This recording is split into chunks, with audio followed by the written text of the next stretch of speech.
Ce podcast vous est proposé par Total Energy.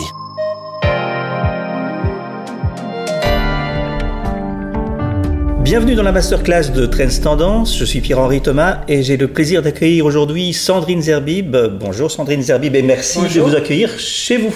Merci. Alors les auditeurs et les lecteurs de Trends Tendance vous connaissent surtout à cause de Dragon Tactics. C'était un essai que vous aviez écrit il y a 3 ans maintenant sur l'art du management à la chinoise et pourquoi nous devrions nous en inspirer. Vous connaissez bien la Chine, vous y avez une expérience d'une 30aine d'années et vous êtes aujourd'hui Senior Advisor chez Lazard Consulting et vous me dites que ce n'est pas du tout la banque Lazard, non. C'est une société de consultance américaine, c'est ça ? La première question, c'est, si je suis une entreprise belge et si je désire m'installer en Chine, quelle est l'erreur à ne surtout pas commettre ? Alors, ça ne s'applique pas qu'aux entreprises belges. Je dirais que ça s'applique à toutes les entreprises non chinoises et donc en particulier occidentales.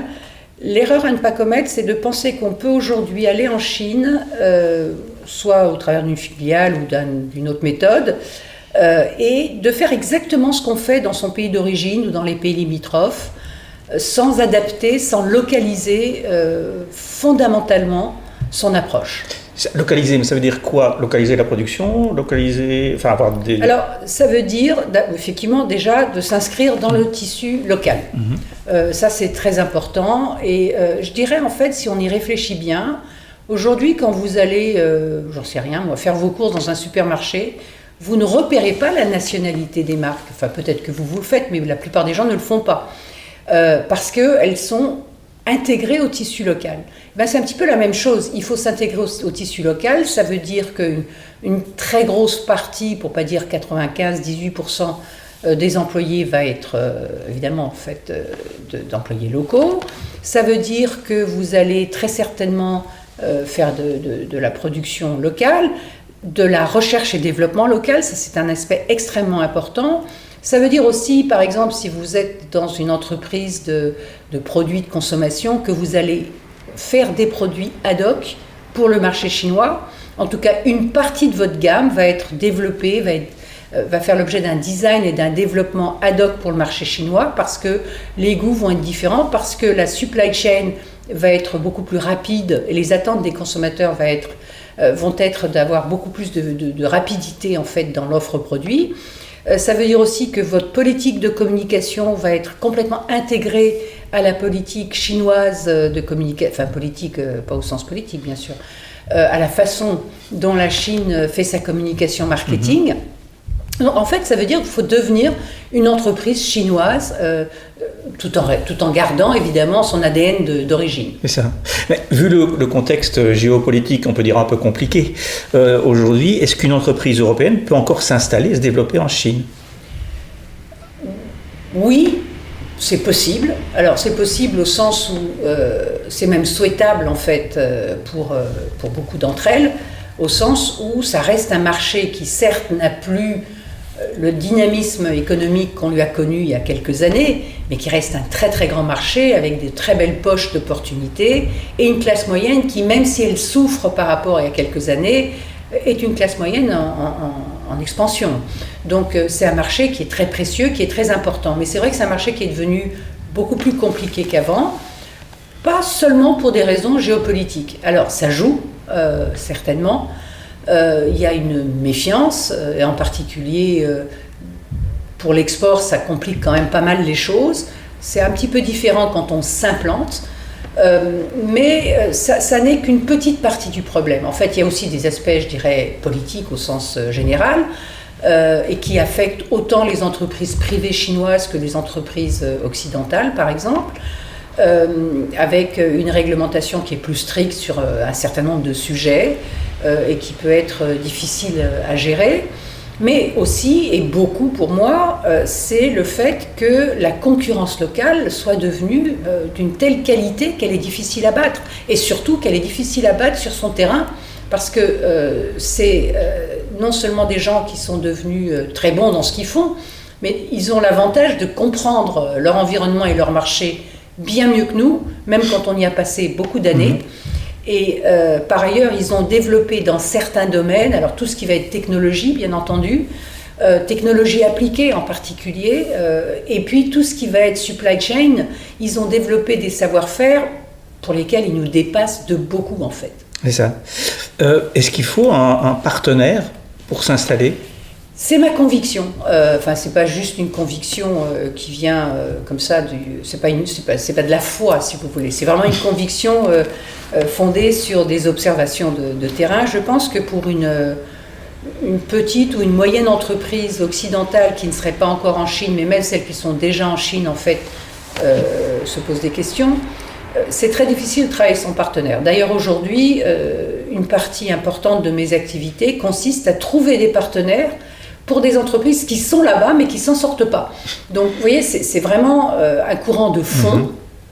Et elles ne s'en sortent pas, et aujourd'hui, elles comprennent petit à petit que finalement, elles auraient meilleur compte de travailler avec un partenaire. D'abord, dans le cadre des tensions géopolitiques qu'on observe, c'est une forme de protection, parce que ça leur permet de s'intégrer au tissu local et devenir effectivement chinois au travers de leurs partenaires, de travailler avec un partenaire s'il est bien choisi, qui connaît son marché de façon intime, qui sait y répondre de façon plus flexible, plus immédiate, plus intuitive même qu'une entreprise occidentale, et qui va savoir aussi naviguer dans l'administration chinoise, les questions politiques chinoises et autres, et même les médias sociaux chinois qui sont parfois qui pardonnent pas.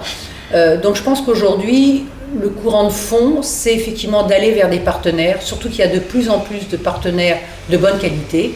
Honnêtement, il y a 20-30 ans, c'était pas facile, parce que trouver un partenaire à la hauteur, c'était pas du tout évident. Et je vous dis, c'est surtout pour les petites et moyennes entreprises, parce que les grosses sont souvent, enfin pas souvent, mais quasiment toutes déjà établies en Chine.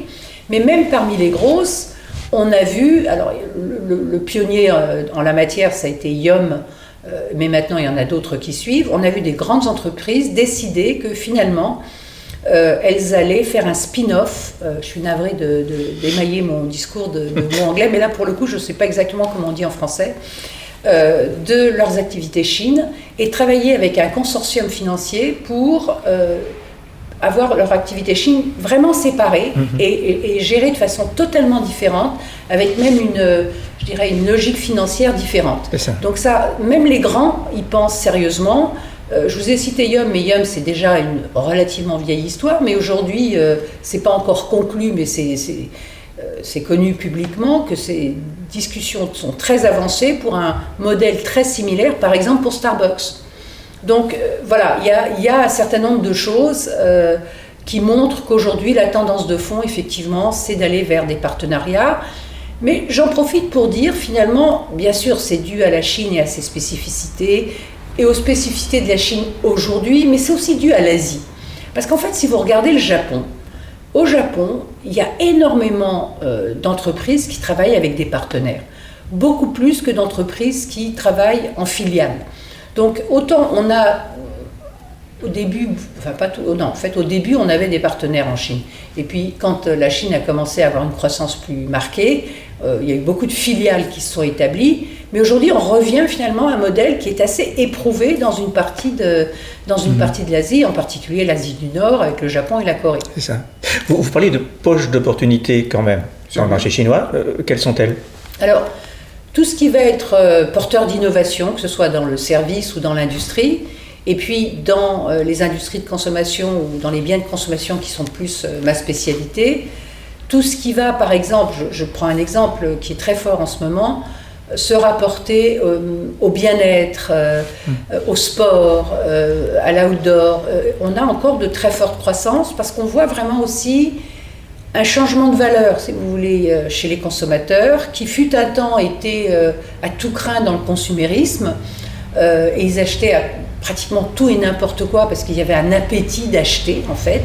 Et aujourd'hui, ils en reviennent, d'abord parce qu'économiquement, c'est beaucoup plus difficile qu'avant pour eux, surtout après la grosse crise immobilière qui n'est pas encore terminée d'ailleurs, mais aussi parce qu'ils se disent, au fond, à quoi bon ?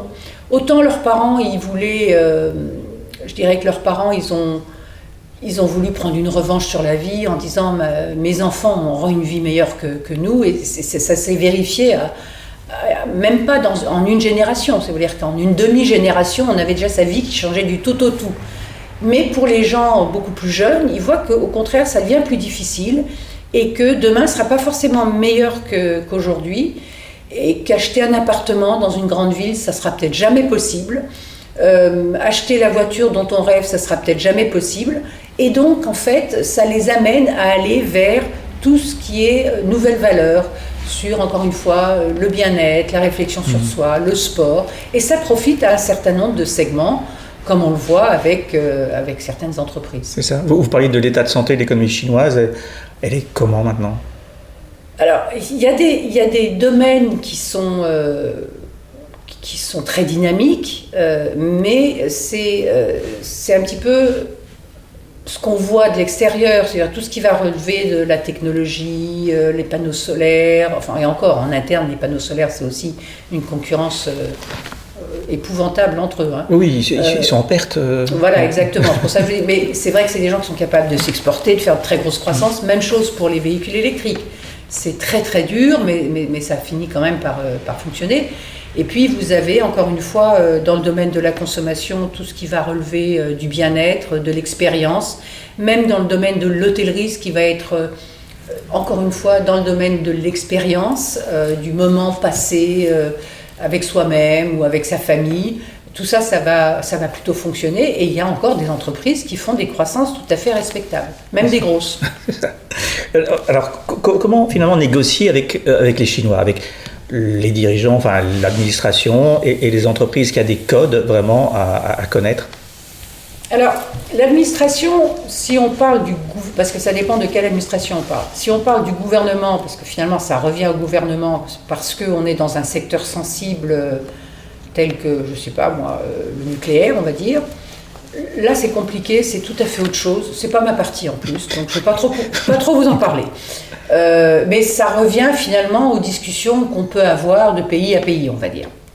En revanche, l'administration quotidienne à laquelle vous avez affaire pour vous enregistrer votre société, payer vos impôts ou que sais-je, c'est assez bien organisé, c'est assez rapide, c'est assez agile. Et dans l'ensemble, je trouve que c'est pas si difficile que ça à naviguer. Donc les codes, c'est plutôt de comprendre comment enfin, c'est assez bien expliqué, et puis surtout ils respectent leurs délais, c'est-à-dire qu'ils s'engagent sur des délais qu'ils respectent. Honnêtement, moi je suis rentrée en France, j'ai pas vu ça en France.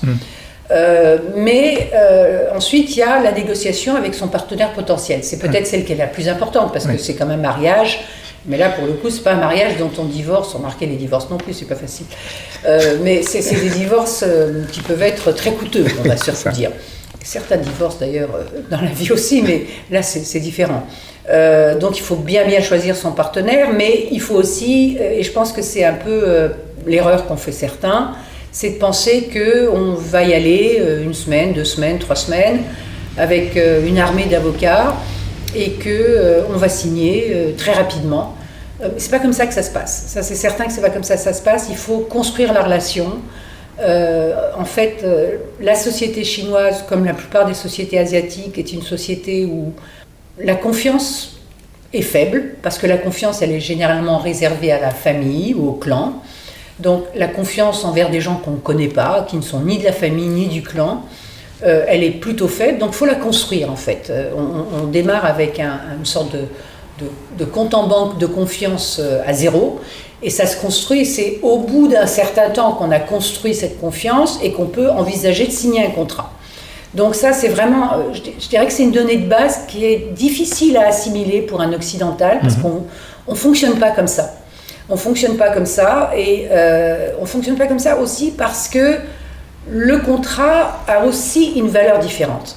En ce sens qu'en Chine, le contrat, c'est finalement la photographie d'une situation à un certain moment qui permet de dire oui, on va faire ça ensemble. Mais si cette situation et si les circonstances changent, eh bien, ça n'a rien de scandaleux, c'est même tout à fait normal de renégocier. Donc ça aussi, il faut s'y préparer. Le contrat n'est pas solide. Oh. Il n'est pas gravé dans le marbre. Ouais. Est-ce qu'il n'est pas solide? Je ne sais pas. Mais en tout cas, il n'est pas gravé dans le marbre. Et il faut en fait comprendre que cette relation qu'on a construite avant de signer, pour établir la confiance qui permet la signature, il faut la maintenir pour que les renégociations se fassent dans de bonnes conditions. Parce qu'il y aura très certainement des renégociations, pas forcément sur l'ensemble, mais sur des points qui peuvent être importants. Donc il faut maintenir cette relation, et il faut aussi maintenir cette relation parce qu'on ne peut pas dire j'ai un partenaire, je m'en lave les mains, il s'occupe de tout en Chine. Il faut rester proche de ce marché, essayer de le comprendre, de comprendre ses grandes évolutions et être à même effectivement de comprendre à peu près ce qui a changé en fait dans les circonstances qui fait que le partenaire va demander une renégociation. D'accord, ok. Alors on va quand même parler un tout petit peu politique, mais simplement, qu'est-ce que vous avez pensé de ces négociations, cette rencontre en juillet entre l'Union européenne et la Chine? Alors, je dirais que pour moi, qui est finalement un pied en Chine et un pied en France, parce que ma vie s'est construite comme ça, et ma carrière et tout ce que je fais d'un point de vue professionnel s'est vraiment construit comme ça, ça a été une grande déception en un sens. Alors, une déception annoncée parce qu'on n'avait pas non plus le sentiment auparavant que tout était dans la bonne direction. Mais une grande déception parce que, compte tenu en fait de mon histoire, on va dire, le fait qu'il y ait des ponts importants entre la Chine et le reste du monde, ça me paraît fondamental. C'est un pays immense avec une culture multimillénaire et des capacités ensuite à jouer un rôle important dans le monde et en particulier dans l'économie mondiale. C'est très important que ces ponts existent. Ensuite, sur fond de droits de douane imposés par l'administration américaine dans des conditions honnêtement iniques au reste du monde, on avait besoin, nous, de se dire bon ben on a d'autres portes qui peuvent s'ouvrir. Malheureusement, ce sommet n'a abouti à rien, alors que finalement on a beaucoup cédé à l'administration américaine, et peut-être en partie parce qu'on avait déjà cédé ou on était prêt à céder à l'administration américaine. On a d'autant moins bien abouti avec la Chine, et de son côté, la Chine n'a pas fait beaucoup d'efforts non plus. C'est-à-dire que la Chine est restée arc-boutée sur certaines positions dans des domaines importants, sur tout ce qui fait qu'on l'accuse d'une certaine forme de dumping, ou en tout cas de donner des subventions importantes et de casser notre marché en particulier dans l'automobile, mais aussi sur des questions purement politiques comme l'Ukraine, où l'Europe joue un rôle important et se sent très concernée. Là, ça a été aussi un point de grande difficulté. Donc pour moi, c'est une occasion totalement ratée. Regardons si dans les 6 mois, les 12 mois à venir, on a une chance de maintenir un dialogue un peu plus positif et d'arriver à des résultats, parce que là, ça n'a vraiment rien donné. Si vous voulez dire, ça a raté parce qu'on est apparu trop faible par rapport à la Chine, c'est ça? Alors, ça a raté parce que la Chine n'a pas fait en sorte que ça ne rate pas, c'est-à-dire que, mais c'est vrai que de notre côté, notre tort, si je puis dire, c'est d'être apparu tellement faible que la Chine ne se sentait pas obligée de faire le moindre compromis. C'est ça. Et le fait qu'on ait cédé effectivement beaucoup à l'administration américaine a renforcé cette impression qu'on était une Europe très faible. C'est ça. D'accord. Peut-être dernière question. Vous avez écrit un premier tome de Dragon Tactics. Vous êtes en train d'en écrire un deuxième. Quel sera le message que vous voulez faire passer? Alors, le premier tome, comme vous l'avez dit au début de cette séance, effectivement, était sur les méthodes de management à la chinoise et comment on peut s'en inspirer, parce qu'elles sont très adaptées au monde qu'on dit VUCA, donc très volatile, très incertain, etc. Ce deuxième tome, il se penche vraiment sur la façon dont les entreprises chinoises abordent leur globalisation. Parce que depuis, alors la globalisation des entreprises chinoises a commencé il y a longtemps, mais il y a eu des moments où il y a eu de gros ratés d'abord, de grosses erreurs. Aujourd'hui, c'est un phénomène qui s'accélère avec des entreprises chinoises qui sont beaucoup mieux armées pour le faire, mais qui pour autant sont dans une première phase et commettent un certain nombre d'erreurs. L'idée, c'est de regarder aussi comment cette façon de manager à la chinoise est adaptable ou non, ou en tout cas partiellement adaptable, mais avec pas en entier, à nos environnements occidentaux, en particulier dans le domaine de la gestion de marque, c'est un des points. Dans le domaine aussi, et je crois que c'est un point absolument capital, du management des hommes, où les cultures sont totalement différentes et où il faut vraiment, pour les entreprises chinoises, faire un gros effort d'adaptation culturelle. Même moi, si vous voulez, quand je suis rentrée de Chine, après pratiquement 30 ans passés là-bas, j'ai mis un certain temps à m'adapter en fait à une vision totalement différente d'un certain nombre de choses, et en particulier de la gestion des hommes. C'est ça.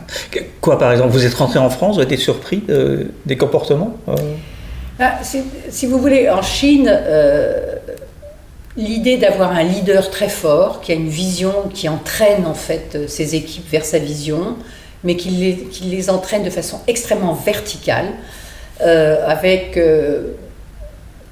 finalement pas tant de place pour les équipes pour s'exprimer, donner leur avis sur ou faire partie des décisions.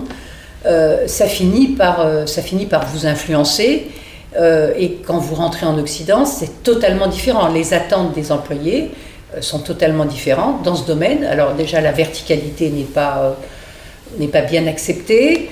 L'idée qu'on ne participe pas aux décisions, mais qu'elles sont réservées soit aux grands chefs, soit un petit cercle étroit, ça aussi, c'est pas du tout ni accepté ni acceptable.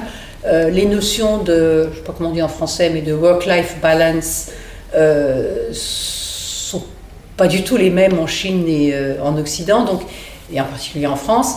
Donc oui, il y a un certain nombre de choses qui sont très différentes auxquelles il faut s'habituer. D'accord. Écoutez, ce sera le mot de la fin. Merci beaucoup, Sandrine Zerbib. Et donc, le rendez-vous prochain, ce sera en librairie pour le 2e tome de Dragon Tactics. Voilà, j'espère le plus rapidement possible. Merci. Merci d'avoir écouté ce podcast proposé par Total Energy.